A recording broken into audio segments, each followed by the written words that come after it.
Hello friend, welcome back to Toyota Maintenance YouTube channel. You might be also owner one of these fantastic Toyota's 4Runners or Toyota Tacomas, which are equipped with legendary V6 engine. It's a 3.4 liter and the model number is 5VZFE. You can actually see it right there.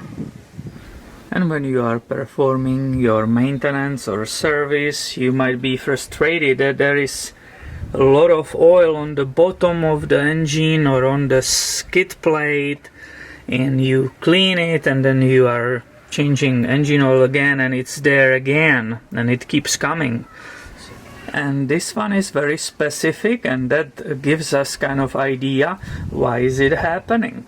In this case, you find way less oil on the bottom of the engine, I mean down there obviously, on the passenger side, and that oil leak when you are underneath is way more severe on the driver's side.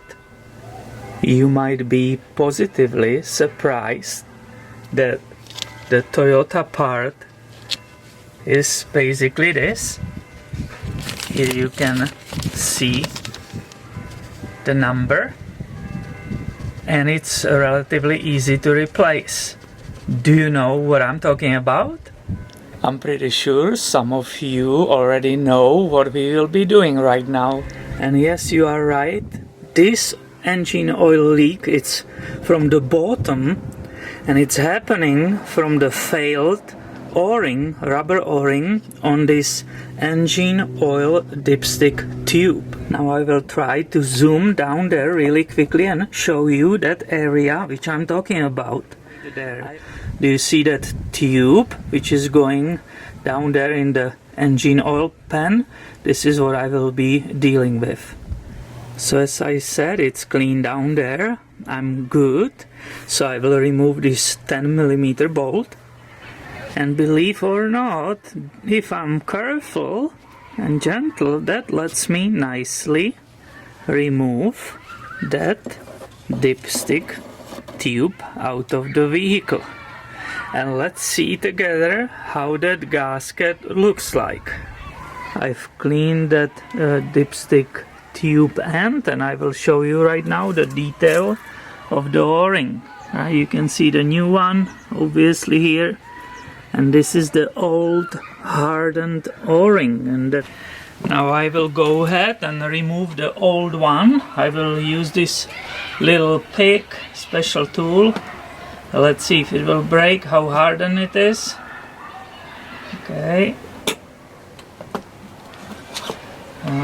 Okay, and I will place them next to each other and you will see the difference.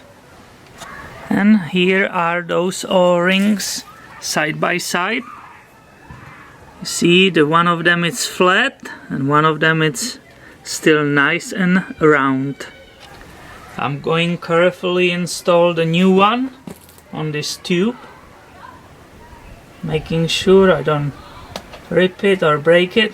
And I could have just taken that tube and shove it back in the engine, but I'm perfectionist, so I brought my light just to see the details. And it is really good I did that, because I caught something amazing. I will show you what. I will zoom for you on that opening. Right, this is exactly where it is. You can perfectly see it right now. And instead of just shoving it in the tube, I decided to look inside and clean it a little bit. And look what I have found. Inside was a chunk of some kind of metal or something, which was basically stopping this tube going all the way in. So this was in the way, in that opening. I didn't clean it yet, but it looks like a foil, like a metal foil or something, chunk of metal. So that was definitely one of the problems too. So that was perfectly removed, And now I'm cleaning that opening and I will be ready to install the oil dipstick tube. And I'm basically going the opposite way as I removed it.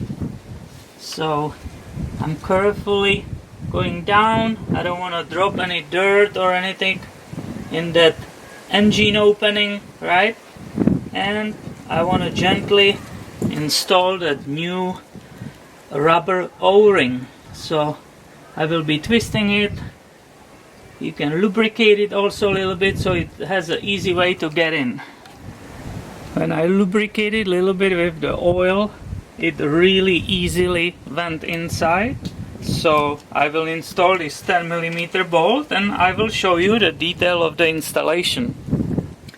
Here we go, and I will zoom it for you again to see the bottom, the detail of how the tube went inside.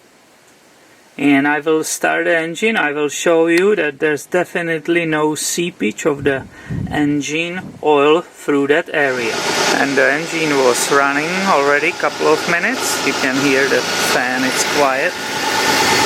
And let's go and look and what we will see. The light, I had to move it because the fan is in the way, obviously. But you can see with me that there's absolutely, here we go. You can see there's absolutely no seepage, no oil leak. It's perfectly clean and dry, and this is the way it will stay. And now I can finally start degreasing the whole bottom of the engine, because now I know the correct O-ring is in the place and nothing will enter the engine oil pan. Now what we have learned today in such a simple repair outside. Number one, some catastrophic engine oil leak doesn't have to be catastrophic, and all you have to do is replace one tiny O-ring.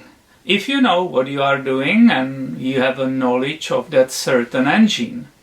Number two, it really pays to be thorough, not to be rushing, not to do things too fast. Unfortunately, some technicians working under time stress and they don't have a time to pay attention to the detail or take that extra step of working on cars. I saw so many weird things in the past that this doesn't even surprise me anymore.